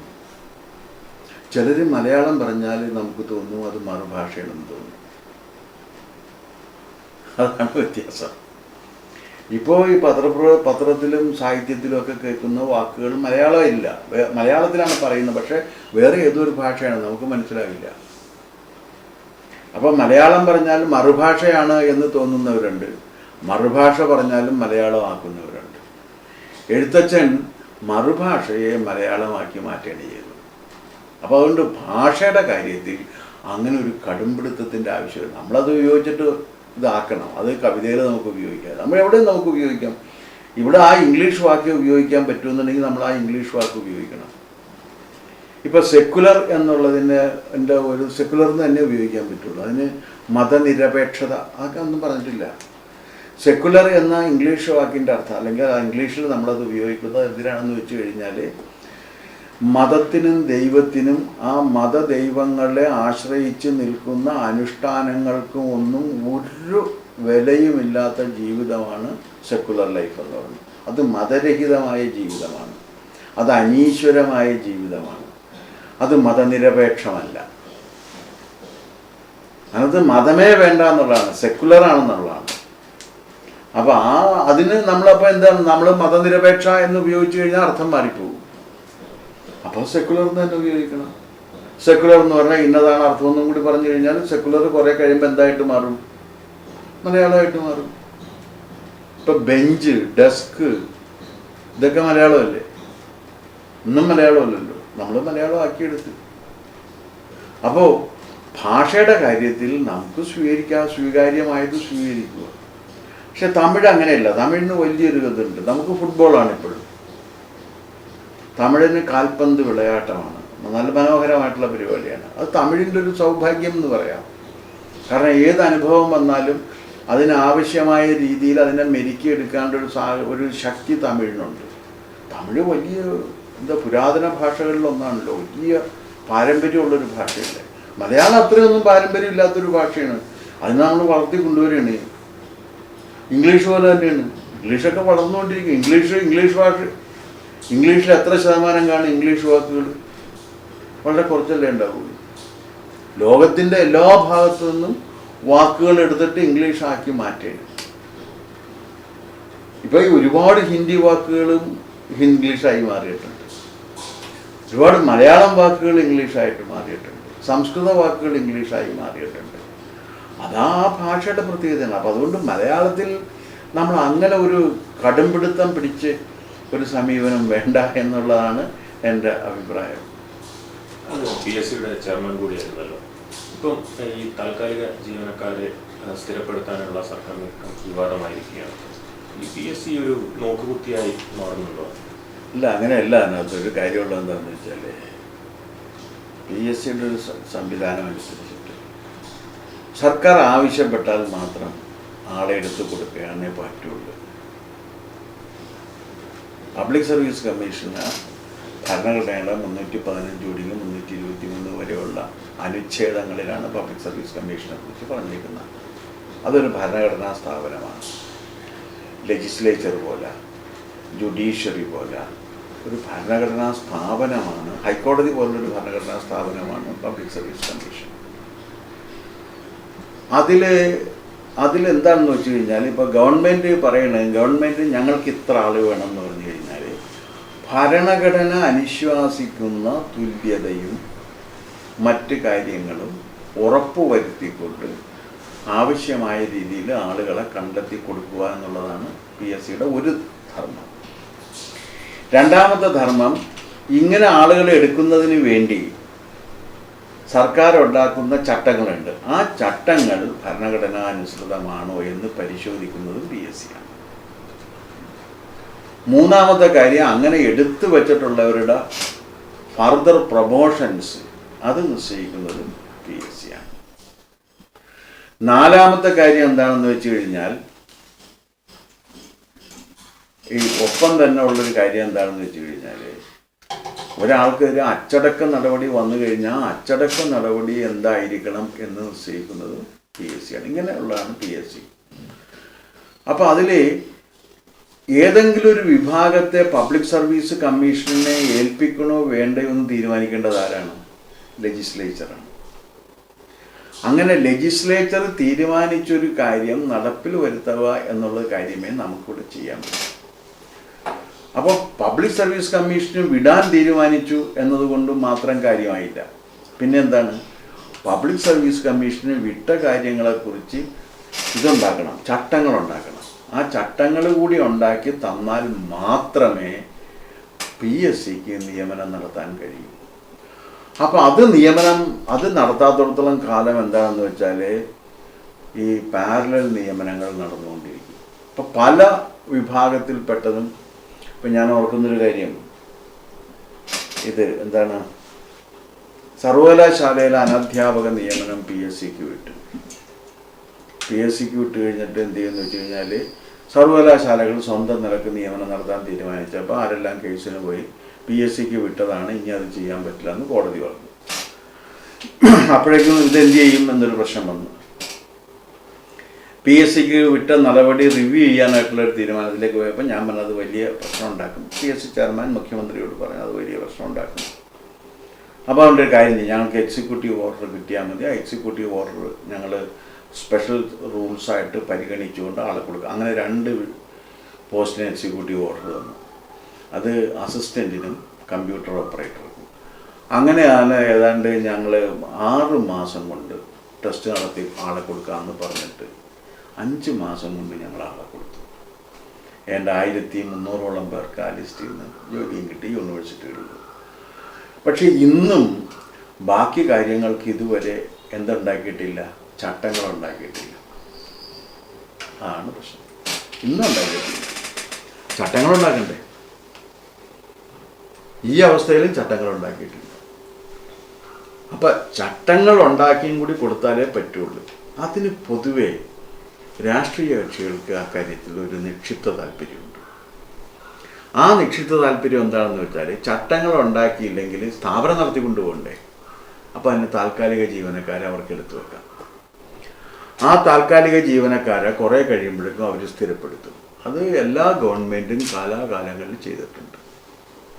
അതിൻ്റെ ഒരു കുഴപ്പം എന്താണെന്ന് വെച്ച് കഴിഞ്ഞാൽ, പബ്ലിക് സർവീസ് കമ്മീഷൻ വഴിയാണ് നിയമനം എന്നുണ്ടെങ്കിൽ സംവരണ തത്വങ്ങൾ മുഴുവൻ പാലിച്ചിരിക്കും.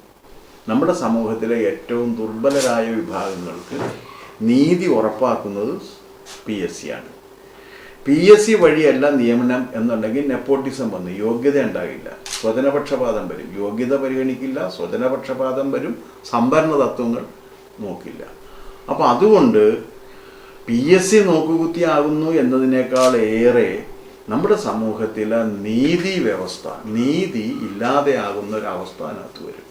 കാരണം സർക്കാരിൻ്റെ നികുതിപ്പണം ഉപയോഗിച്ച് ശമ്പളം കൊടുക്കുമ്പോൾ ആ ശമ്പളത്തിന് എല്ലാവരും അർഹരാണ് എന്ന സിദ്ധാന്തമേ നമുക്ക് സ്വീകരിക്കാൻ പറ്റും.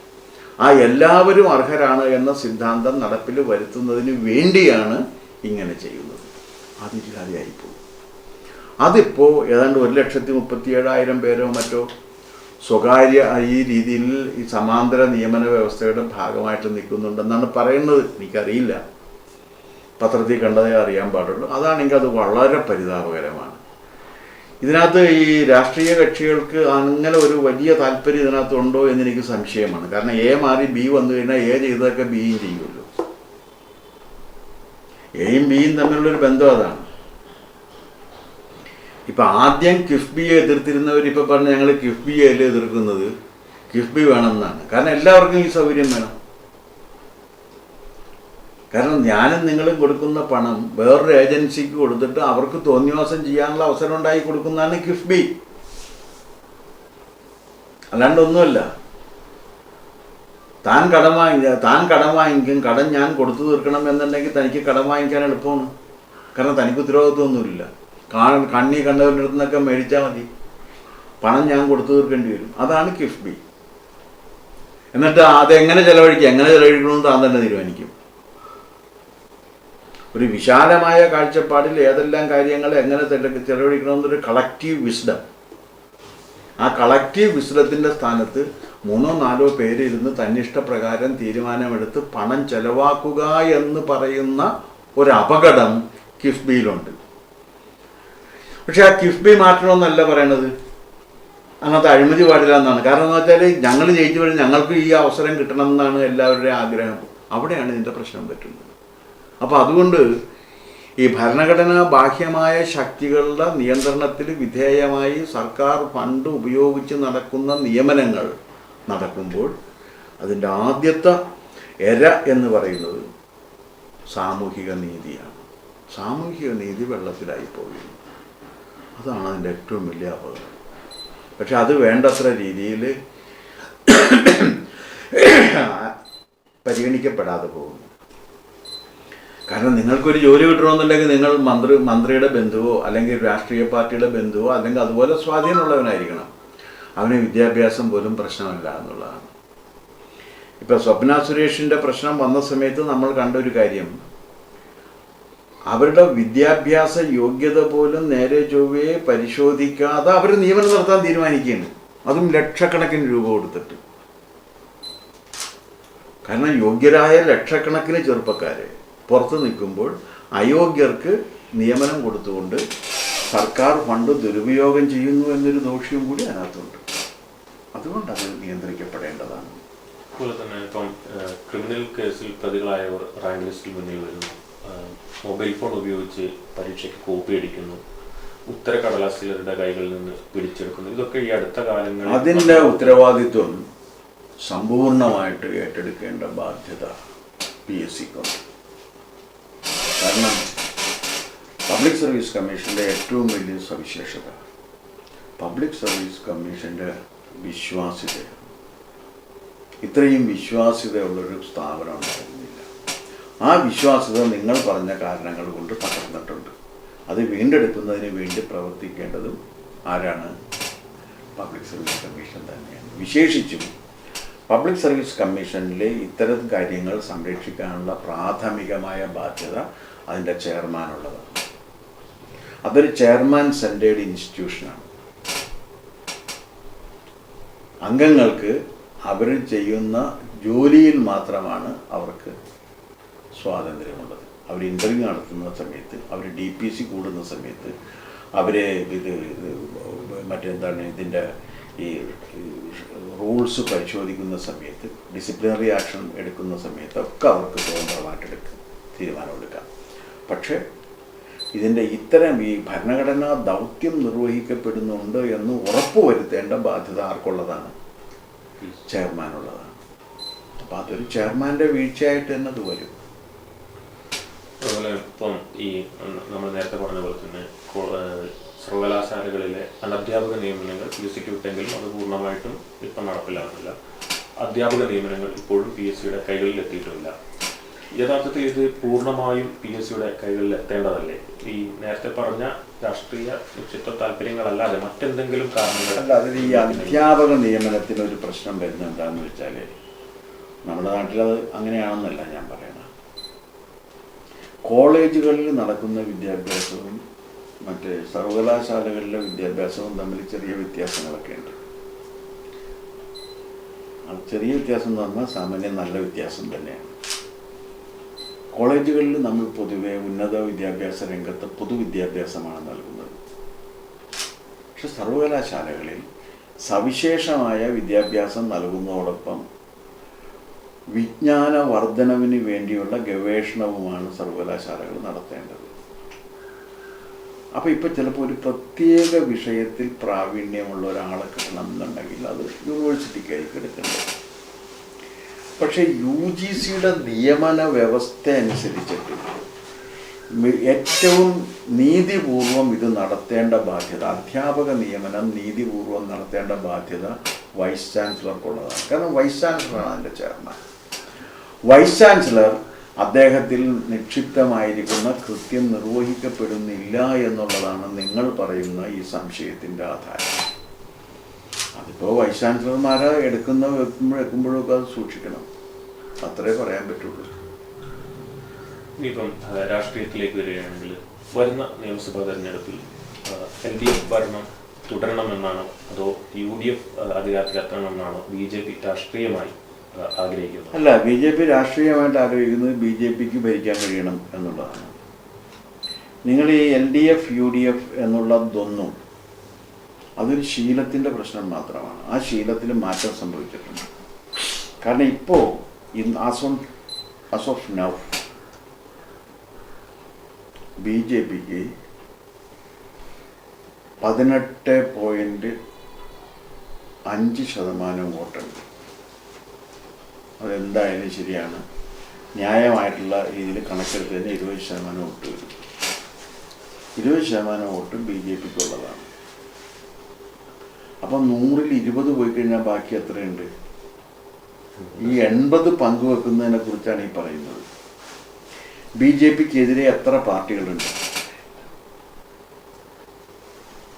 ഞാൻ പറഞ്ഞുതരാം. മുസ്ലിം പാർട്ടികൾ 7 എണ്ണമുണ്ട്.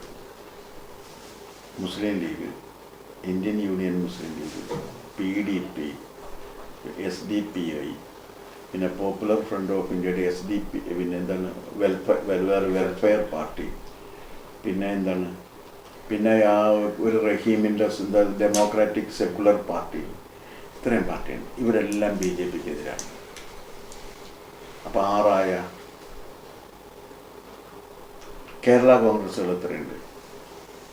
മാണി, ജോസഫ്, ജേക്കബ്, സ്കറിയയുടെ വിരുദ്ധൻ, PC ജോർജ്, PC തോമസ്, ബാലകൃഷ്ണപിള്ള, പിന്നെ ആരാണ്? ഫ്രാൻസിസ് ജോർജ്. 9 എണ്ണമുണ്ട്. ഇതിൽ PC തോമസിൻ്റെ മാറ്റി വെച്ച് കഴിഞ്ഞാൽ 8 എണ്ണവും BJPക്ക് വരണം. അപ്പോൾ എത്ര? 8 6 14. കോൺഗ്രസ് എത്രയുണ്ട്? ഇന്ത്യൻ നാഷണൽ കോൺഗ്രസ് ആയി, NCP, പിന്നെ ഏതാണ്? കോൺഗ്രസ് S. അപ്പോൾ 14 3 17. പിന്നെ ഇങ്ങോട്ട് വന്നു കഴിഞ്ഞാൽ സോഷ്യലിസ്റ്റുകൾ 2 എണ്ണം. ശ്രേയംസ് കുമാറിൻ്റെ സോഷ്യലിസ്റ്റും നാണുവിൻ്റെ സോഷ്യലിസ്റ്റും. 16 2 18. പിന്നെ വന്നു കഴിഞ്ഞാൽ കമ്മ്യൂണിസ്റ്റ് ഗ്രൂപ്പിൽ ഗൗരി അമ്മ 2, അപ്പോൾ 2. CMP 2, 4. പിന്നെ CP ജോണിൻ്റെയും മറ്റേ കണ്ണൻ്റെയും, അതാണ് CMP. RSP 2, അപ്പോൾ 6. ഫോർവേഡ് ബ്ലോക്ക് CPI CPM 8, അപ്പോൾ എത്രയായി? 16 8 24 പാർട്ടികൾ BJP. 24 പാർട്ടികൾക്കും കൂടി യോജിപ്പുള്ള ഏക പോയിന്റ് എന്താണ്? BJP വിരുദ്ധത മാത്രമാണ്.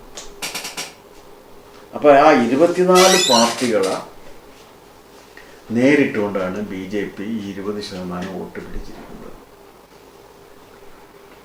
ആ 20%-ത്തിൽ എന്ന് വെച്ച് കഴിഞ്ഞാൽ 30,000-ലേറെ വോട്ട് കിട്ടിയിട്ടുള്ള ഏതാണ്ട് 30 മണ്ഡലങ്ങളുണ്ട്.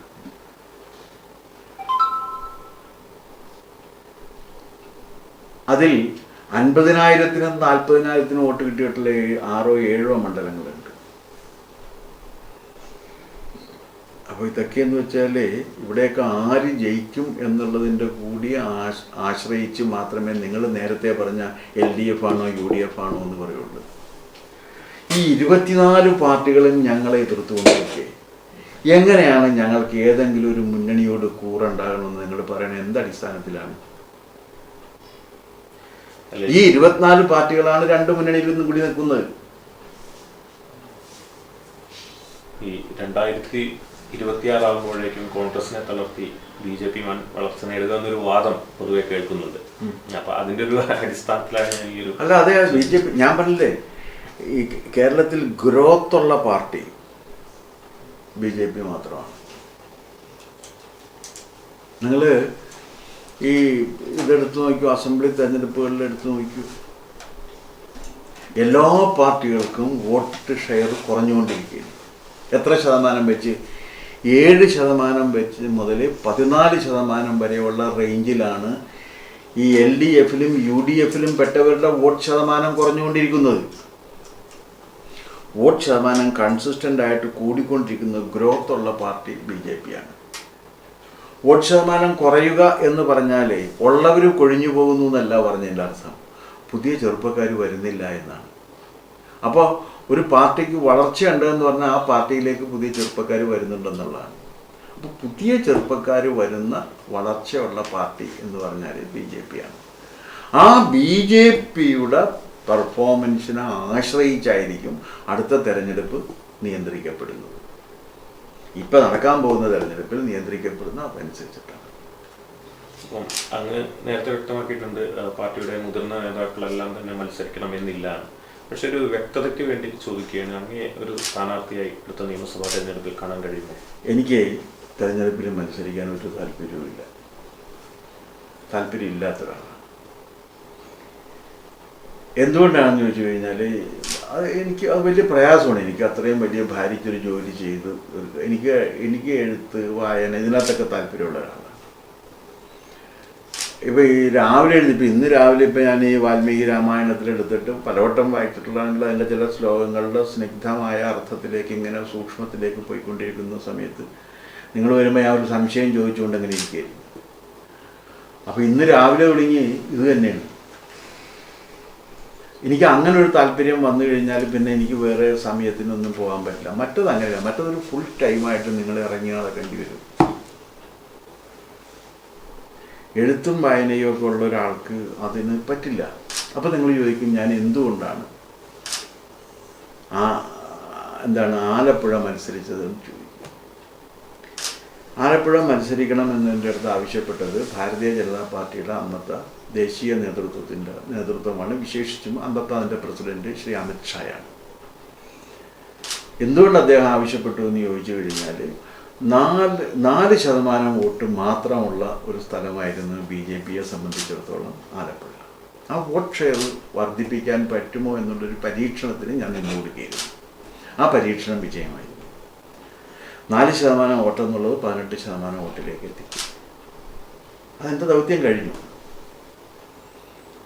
ഇനി ജയിച്ച് പോകണം എന്നോ അല്ലെങ്കിൽ എനിക്ക് ജയിച്ച് കയറണം, എനിക്ക് MLA ആണ്, MP ആണ്, അങ്ങനെ ഒരു ഉദ്ദേശം എനിക്കില്ല. സ്വാഭാവികമായിട്ടും പാർട്ടി നേതൃത്വം വീണ്ടും അത്തരത്തിലുള്ള ഒരു ആവശ്യം ഉന്നയിച്ച അല്ല, എനിക്ക് എൻ്റെ അഭിപ്രായം പറയാനുള്ളൊരു അവകാശമുണ്ടല്ലോ. അത് പാർട്ടി നേതൃത്വവും പരിഗണിക്കുമെന്ന് തന്നെയാണ് ഞാൻ കരുതുന്നത്. കാരണം ഒരാൾ വേണ്ടാന്നല്ലേ പറയണത്, വേണം എന്ന ആവശ്യമുള്ള ഒരുപാട് പേരില്ലേ. അല്ലാതെ ഇപ്പോൾ പലരും അങ്ങനെയല്ല. പലരും എന്താ കരുതണമെന്ന് വെച്ച് കഴിഞ്ഞാൽ ഒരിക്കൽ മത്സരിച്ച് കഴിഞ്ഞാൽ പിന്നെ മരിക്കുന്നത് വരെ മത്സരിക്കണം എന്നാണ്. അങ്ങനെയൊന്നുമില്ല. മത്സരിക്കാതെയും രാഷ്ട്രീയ പ്രവർത്തനം നടത്താം. എനിക്ക് കഴിയാവുന്ന രീതിയിൽ ഞാൻ രാഷ്ട്രീയത്തിൽ പ്രവർത്തിച്ചാൽ മതിയല്ലോ. മത്സരിച്ചാൽ മാത്രമേ രാഷ്ട്രീയ പ്രവർത്തനം ഉണ്ടാകൂ എന്നുള്ള കാഴ്ചപ്പാട് ശരിയല്ല. ഇപ്പം ഉമ്മൻചാണ്ടി കേരളത്തിലെ കോൺഗ്രസിന്റെ നേതൃത്വത്തിലേക്ക് വീണ്ടും വരികയാണ്. അങ്ങൊരു കോൺഗ്രസ് സഹയാത്രികനായിരുന്നു. അപ്പം ഈ ഉമ്മൻചാണ്ടിയുടെ വരവിനെ അങ്ങ് എങ്ങനെയാണ് കാണുന്നത്? അത് കോൺഗ്രസിന് നിങ്ങൾ മനസ്സിലാക്കേണ്ട ഒരു കാര്യം, കഴിഞ്ഞ തെരഞ്ഞെടുപ്പിനും ആരായിരുന്നു നേതൃത്വം കൊടുത്തിരുന്നത്? UDF തോറ്റുപോയ തെരഞ്ഞെടുപ്പിന് നേതൃത്വം കൊടുത്തത് ആരാണ്? ഉമ്മൻചാണ്ടിയായിരുന്നു. അതിൽ നിന്ന് എന്ത് മാറ്റമാണ് ഇപ്പം വന്നിട്ടുള്ളത്? ഉമ്മൻചാണ്ടി വന്നു കഴിഞ്ഞാൽ മാറത്തക്ക വിധത്തിലുള്ള എന്ത് മാറ്റം ഉണ്ടായിട്ടുണ്ട്? അന്ന് എന്തെല്ലാം പ്രശ്നങ്ങൾ ഉമ്മൻചാണ്ടിക്ക് ഉണ്ടായതോ ആ പ്രശ്നങ്ങളെല്ലാം ഇപ്പോഴും നിലനിൽക്കുകയല്ലേ. അപ്പോൾ അതുകൊണ്ട് ഉമ്മൻചാണ്ടി വന്നതുകൊണ്ട് ഒരു മാറ്റം ഉണ്ടാകും എന്ന് പറയുന്നതിനോട് ഞാൻ യോജിക്കുന്നില്ല. അതുപോലെ ഈ ജസ്ന തിരോധാനവുമായി ബന്ധപ്പെട്ട് അങ്ങ് ഇപ്പം നിരന്തരം രംഗത്ത് വരുന്നുണ്ട്. അപ്പം അങ്ങയുടെ ഫേസ്ബുക്ക് പോസ്റ്റുകൾ വായിക്കുമ്പോൾ നമുക്ക് മനസ്സിലാക്കാൻ കഴിയുന്നത് ജസ്ന ഏതോ മതപഠന കേന്ദ്രത്തിലുണ്ട് എന്ന് അങ്ങ് വിശ്വസിക്കുന്നു എന്നുള്ളതാണ്. എൻ്റെ അഭിപ്രായമല്ല, ഞാൻ വിശ്വസിക്കാൻ ഒരു കാരണമുണ്ട്. എന്താ കാരണം എന്ന് ചോദിച്ചു കഴിഞ്ഞാൽ, ഞങ്ങൾക്ക് അതുമായിട്ട് യാതൊരു ബന്ധമില്ല എന്ന് പോപ്പുലർ ഫ്രണ്ട് ഓഫ് ഇന്ത്യ പറഞ്ഞു. എന്ന് മാത്രമല്ല, എവിടെ ഉണ്ടെന്ന് അന്വേഷിക്കുകയും വേണമെന്ന് പറഞ്ഞു. അപ്പോൾ അവർക്ക് അതിനെക്കുറിച്ച് വിവരമുണ്ടല്ലോ. പിന്നെ ജസ്നയെക്കുറിച്ച് സുപ്രധാനമായ ഒരു കാര്യം എനിക്ക് പറയാനുണ്ടെന്ന് KG സൈമൺ റിട്ടയർമെൻറ്റിന് മുമ്പ് പറഞ്ഞിരുന്നു. റിട്ടയർ ചെയ്തപ്പോഴേക്കും പറഞ്ഞാൽ അതെനിക്കിപ്പോൾ പറയാൻ നിവൃത്തിയില്ല, ഞാൻ വിലക്കപ്പെട്ടു എന്നും പറഞ്ഞു. അപ്പോൾ ജസ്ന എവിടെയോ ജീവിച്ചിരിക്കുന്നുണ്ട്, പറയാൻ പറ്റാത്തൊരു സ്ഥലത്ത്. പറയാൻ പറ്റാത്ത 2 സ്ഥലങ്ങളുണ്ട്. എന്തായാലും ആ കുട്ടി അവിടെ പോവില്ല എന്ന് എനിക്ക് ഉറപ്പാണ്. അപ്പോൾ പിന്നെ എവിടെയുണ്ട്? ആ കുട്ടി ജീവിച്ചിരിക്കുന്നില്ലെങ്കിൽ ജീവിച്ചിരിക്കുന്നില്ല എന്ന് പറയട്ടെ, അല്ലെങ്കിൽ ഇന്ന സ്ഥലത്താണ് ആ കുട്ടിയുള്ളത്, ഞങ്ങൾക്ക് പറയാൻ പ്രയാസമുണ്ടെന്ന് പറയട്ടെ. ഒന്നും പറയുന്നില്ലല്ലോ. ഇങ്ങനെയുള്ള ചോദ്യത്തിലേക്ക് വരും. മുഖ്യമന്ത്രി ഉൾപ്പെടെ ഇക്കാര്യം അറിയാം, ജസ്ന എവിടെ ഉണ്ടെന്ന് അറിയാമെന്നാണ്. അല്ല, പോലീസിന്റെ ചാർജ് വഹിക്കുന്ന മുഖ്യമന്ത്രിക്ക് അറിയില്ല എന്ന് പറയാൻ പറ്റുമോ? അദ്ദേഹം ആഭ്യന്തര വകുപ്പ് മന്ത്രിയല്ലേ. അദ്ദേഹത്തിന്റെ കീഴിൽ ജോലി ചെയ്തിരുന്ന ഒരു SP ആണ് പറയുന്നത് എവിടെയുണ്ടെന്ന് എനിക്കറിയാമായിരുന്നു എന്ന്. എനിക്കൊരു ശുഭ വാർത്ത പറയാനുണ്ട് എന്ന് പറഞ്ഞ്. അപ്പോൾ അത് മുഖ്യമന്ത്രി അറിയാതിരിക്കും നിങ്ങൾ കരുതുന്നുണ്ടോ? പറയാൻ പാടില്ലാത്ത അല്ല, അത് പറയാൻ പാടില്ലാത്തത് എന്ന് പറഞ്ഞു കഴിഞ്ഞാൽ പിന്നെ ഉണ്ടാകാൻ ഇടയുള്ളത് ഏതെങ്കിലും മതപരിവർത്തന കേന്ദ്രത്തിലായിരിക്കും, ലവ് ജിഹാദിന്റെ ഇരയായിരിക്കാം. ലവ് ജിഹാദ് ഒരു വസ്തുതയല്ലേ, പിന്നെ നിങ്ങൾ അതിനെ നിഷേധിച്ചിട്ട് എന്താ കാര്യം? അത് ഖുർആൻ സമ്മതിക്കുന്ന വസ്തുതയാണ്. ഖുർആനിൽ അതെ ആയിരിക്കുന്ന മുഴുവൻ ഖുർആനാണ് ആയിരിക്കുന്നത്. 6 എണ്ണം ഇരിക്കുന്നു. ഞാൻ 6ഉം വായിച്ചിട്ടുണ്ട്. അപ്പോൾ അതുകൊണ്ട് എന്നെ ഇത് ഞങ്ങൾ പറഞ്ഞാൽ ശരിയാകുള്ളൂ എന്നുള്ളക്ക് വരട്ടാൻ പറ്റില്ല. അതിൽ 2:221 പറയുന്നത് അതാണ് എന്ത് ചെയ്യുന്നത്, മുസ്ലിം അമുസ്ലിം വിവാഹത്തെക്കുറിച്ച് പരാമർശിക്കുന്ന ഭാഗമാണ് 2:221. അതിൽ വ്യക്തമായി പറയുന്നൊരു കാര്യമുണ്ട്, മുസ്ലിങ്ങൾ അമുസ്ലിങ്ങളെ വിവാഹം കഴിക്കരുത്, ആണായാലും പെണ്ണായാലും. അവർ നിങ്ങളെ എത്രക്ക് ആകർഷിക്കുന്നുണ്ടെങ്കിലും നിങ്ങൾ അതിൽ വീഴരുത്. കാരണം അവർ നിങ്ങളെ നയിക്കുന്നത് ചെകുത്താൻ്റെ പാതയിലാണ്, അല്ലാഹുവിൻ്റെ പാതയിലല്ല, നാശത്തിലേക്കാണ് കൊണ്ടു നടക്കുന്നത്. എന്താ കാരണം? അമുസ്ലിങ്ങൾ ഈ അടിമകളെക്കാൾ നീചന്മാരാണ്, അതുകൊണ്ട് അവരെ വിവാഹം കഴിക്കരുത്. ഇനി കഴിക്കണം എന്നുണ്ടെങ്കിൽ ആദ്യം അവരെ ഇസ്ലാം മതത്തിലേക്ക് കൊണ്ടുവന്നിട്ട് ഇസ്ലാമാക്കിയതിന് ശേഷം വിവാഹം കഴിക്കാം. അപ്പോൾ ഇസ്ലാമിക വിവാഹമായി. ഇതാണ് അല്ലാഹുവിൻ്റെ മാർഗം. ഇത് പറയുന്നത് 2-ാമത്തെ സൂറ 221-ാമത്തെ സൂക്തം. നിങ്ങൾക്ക് ആർക്കു വേണമെങ്കിലും പരിശോധിക്കാവുന്നതാണ്. ഇനി അപ്പോൾ ഇസ്ലാം മതവിശ്വാസിയായ ഒരാണോ പെണ്ണോ ഇതര മതവിശ്വാസിയായ ആണിനെയോ പെണ്ണിനെയോ സ്നേഹിക്കുന്നു അല്ലെങ്കിൽ പ്രണയിക്കുന്നു എന്ന് ഇവർ പറയുന്നു. അപ്പോൾ അവർക്ക് ഒരു കാര്യം ഉറപ്പാണല്ലോ, എന്താണത്? വിവാഹം നടത്താൻ പറ്റില്ല. നടത്തണമെന്നുണ്ടെങ്കിൽ മതം മാറണം. ശരിയല്ലേ? ഇസ്ലാമായി ജീവിക്കണം എന്നുണ്ടെങ്കിൽ മതം മാറണം. ഒരു ഇസ്ലാമെ അല്ലാഹുവിൻ്റെ ആജ്ഞകൾ ധിക്കരിക്കുന്നത് ദൈവനിന്ദയാണ്. ദൈവനിന്ദക്കൊരു ചെറിയ ശിക്ഷയുണ്ട്, കഴുത്തുവെട്ടലാണ്. അപ്പോൾ കഴുത്ത് കൊടുക്കാനായിട്ട് തയ്യാറായില്ല. അപ്പോഴെന്തുണ്ട്? ഏതെങ്കിലും മുസ്ലിം വിഭാഗത്തിൽപ്പെട്ട ആണോ പെണ്ണോ അമുസ്ലിമായ ആണിനെയോ പെണ്ണിനെയോ പ്രണയിക്കുന്നു എന്ന് പറഞ്ഞാൽ ആ പ്രണയത്തിൽ മതം മാറ്റം അന്തർലീനമാണ്. മതം മാറ്റം ജിഹാദാണ്. ഒരു അമുസ്ലിമായ ഒരാളെ ഇസ്ലാമിലേക്ക് എത്തിക്കുന്നത് ഇതിൻ്റെ പേര് ജിഹാദ് എന്നാണ്. അപ്പൊ പ്രണയം എന്തിനു ഉപയോഗിക്കുന്നത്? ഇതാണ് മതം മാറ്റത്തിന് വേണ്ടി ഉപയോഗിക്കുന്ന ഉപകരണമായതുകൊണ്ടാണ് അതിനെ ലവ് ജിഹാദ് എന്ന് പറയുന്നത്. ഇത് ഖുറാനിലുണ്ട്. ഞാൻ പറയുന്നതല്ല, ഖുറാൻ പറഞ്ഞിട്ടുള്ള.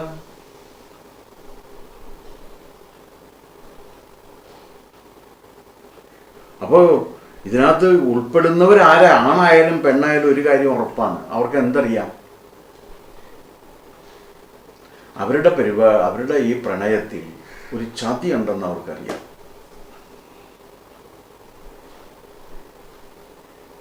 അതിനെയാണ് ഞാൻ ലവ് ജിഹാദ് എന്ന് പറയുന്നത്. ഉണ്ടല്ലോ, പിന്നെ എന്ത്? ഞാൻ പറയുന്നതല്ല, അത് പറഞ്ഞു കിതാബിൽ പറഞ്ഞു വെച്ചിട്ടുള്ളതാണ്. അവരുടെ വാക്കുകൾ തന്നെ പറഞ്ഞാൽ കിതാബിൽ അങ്ങനെയുണ്ട്. ഓക്കെ, വളരെയധികം നന്ദി നിങ്ങളോട് ഇത്രയും നേരം സംസാരിച്ചത്. Thank you.